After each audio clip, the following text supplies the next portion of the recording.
Hey everyone, what's up and welcome back to a new vlog. I guess finally हम उस vlog तक पहुंच चुके हुए हैं जिस व्लॉग की वजह से हमारी व्लॉगिंग की जर्नी भी थोड़ी स्टॉप हो रही थी। और अच्छा, लाइफ ना it always go in a circle. अब जैसे जैसे ही हम इस व्लॉग तक पहुंचे ना, कोइंसिडेंसली मेरा एक्सीडेंट हो गया। तो मैं नया कंटेंट शूट करना पड़ना था मुझे इस व्लॉग के लिए वैसे ही। तो वो भी रुक गया, उस वजह से भी रुक गया। तो हफ्ता दो हफ्ता जो हमारे व्लॉग्स में गैप आया ना, उसका रीज़न ये है कि एक्सीडेंट हो गया था। अब तो काफ़ी हद तक तबीयत बेहतर हो चुकी हुई है। ऊपर के ज़ख्म भर गए हैं, अंदर के ज़ख्मों में काफ़ी ज़्यादा दर्द है अभी भी। जैसे बैक में पेन है, रोज़ एक नई दर्द निकल आती है। कल मेरे, छोड़ो यार, एक्सप्लेन करना लंबा हो जाता है।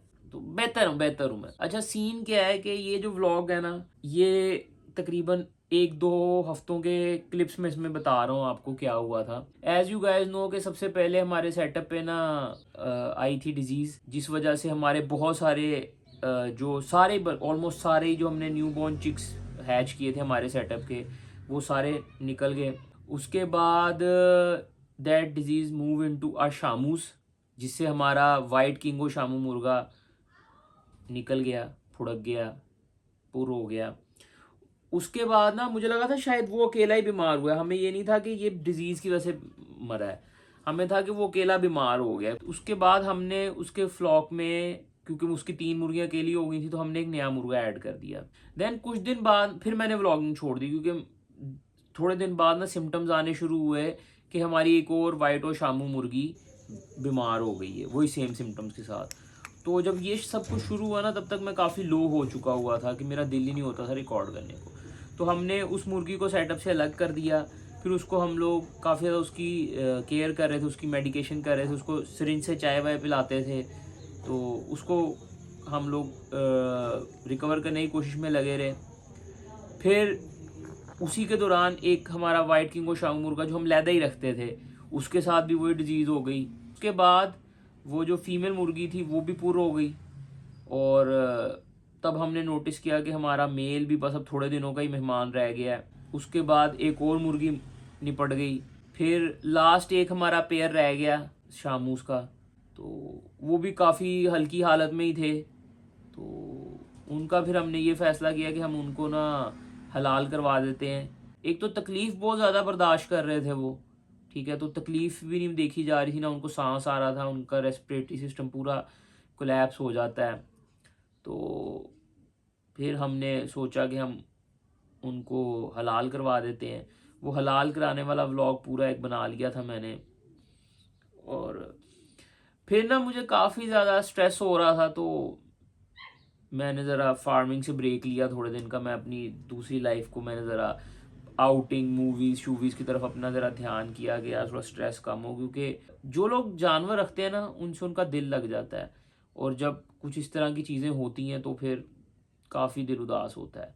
बट यहाँ तक अभी बात ख़त्म नहीं हुई थी। उसके बाद हमारा जो ब्लैक मुर्गा है, जो गुजर गुजरी का बेटा था, करण, वो बीमार नहीं था, लेकिन वो सडन एक दिन में वो भी निकल गया। मैं हालांकि पूरे मूड में था उसको अपने मेन फ्लॉग का मेन रूस्टर बनाने के लिए। मेरा मूड था कि उस साल मैंने उसको चिंटू की जगह मूव कर देना था। मैंने बहुत ही गंदा मिसहैप हो गया वो तो। उसके बाद काफ़ी दिन गुजर गए। देन सडन एक चीज़ हुई कि हमने जो 155 मिस्री चिक्स ला के रखे हुए थे, सडन सडन सडन ना एक दिन में 5 वो भी मर गए। हमें मुझे शक हुआ कि शायद वो डिज़ीज़ अब यहाँ तक पहुँच चुकी हुई है। हालांकि काफ़ी गैप था केजीज़ में, लेकिन एकदम से डिज़ीज़ वहाँ पे पहुँच गई। और फिर दिन के 20, 25, 30 करके 5-6 दिन में हमारा वो पूरा फ्लॉक खाली हो गया। उसमें से बचे कुछ 10-15, तो उनकी हम मेडिकेशन करते रहे। लेकिन इस डिज़ीज़ की कोई मेडिकेशन नहीं होती, सिर्फ जानवर की अपनी कुव्वत मुदाफ़ियत के ऊपर होता है कि वो सर्वाइव करेगा कि नहीं करेगा। तो ये था हमारा ब्रेक वाला व्लॉग, जिस वजह से मैंने ब्रेक लिया पेट व्लॉगिंग से और मैं स्ट्रेस आउट हुआ। उम्मीद है कि आप लोग इस चीज़ से रिलेट कर पा रहे होगे कि क्यों मैं दिल बर्दाश्ता हुआ था। मैं व्लॉगिंग को ना एज अ वर्क के तौर पे नहीं करता हूँ, ये मेरी जर्नी है जो मैं रिकॉर्ड करता हूँ। और मेरा हमेशा से ही व्लॉगिंग का कॉन्सेप्ट ही ये रहा है, और व्लॉगिंग होती भी है कि वीडियो लॉग्स होते हैं, आपकी डे टू डे लाइफ के लॉग्स होते हैं कि आपने क्या किया है। मैंने हमेशा से ही व्लॉगिंग को यही समझ के स्टार्ट किया था, आज से 10-15 साल पहले। फिर मैंने रियलाइज़ किया कि अवाम ने इसको स्क्रिप्टेड करना शुरू कर दिया है, अवाम इसमें वो फैक्टर डालने लग गई है। व्लॉगिंग में वो फैक्टर नहीं होता है, आपकी डे टू डे लाइफ है। डे टू डे लाइफ में कभी कोई अच्छा दिन होता है, कभी कोई बुरा दिन होता है, कभी कोई एवरेज दिन होता है, कभी बोरिंग दिन भी होता है। तो व्लॉग में वही बताना होता है आपने कि क्या क्या हुआ है। अब लोगों ने हर दिन को ही वो फैक्टर डालने के चक्कर में स्क्रिप्टेड करना शुरू कर दिया। आज से 5 साल पहले की बात है ये। तो मैंने कहा मैं ये नहीं कर सकता हूँ, व्लॉगिंग को मैं फेक नहीं कर सकता हूँ, क्योंकि व्लॉगिंग में नबील शहजाद है, वो एक्टिंग नहीं मैं कर रहा हूँ, वो कोई मेरा स्किट नहीं है, वो कोई मेरा शो नहीं है, वो मेरा इवेंट नहीं है। ठीक है, तो मैंने फिर इस चीज़ से ब्रेक लिया, क्योंकि मैं वो चीज़ें नहीं कर सकता, प्रोटेंडिंग रियल लाइफ में प्रोटेंडिंग नहीं कर सकता मैं।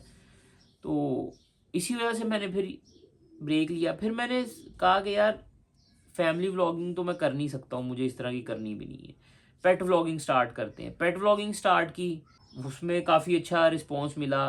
फिर ये हो गया जिधर हमने ब्रेक लिया, साल हो चुका हुआ है इस चीज़ को ऑलमोस्ट। मुझे याद है पिछले साल जून जुलाई में सारे इवेंट हुए थे, लेकिन फिर अब हम वापस चीज़ों में इंटरेस्ट ला रहे हैं। शामू की हमारी ऑलमोस्ट सारी ब्रीड ख़त्म हो गई, सिर्फ एक मेल रूस्टर बचा है, और वो अभी तक भी है।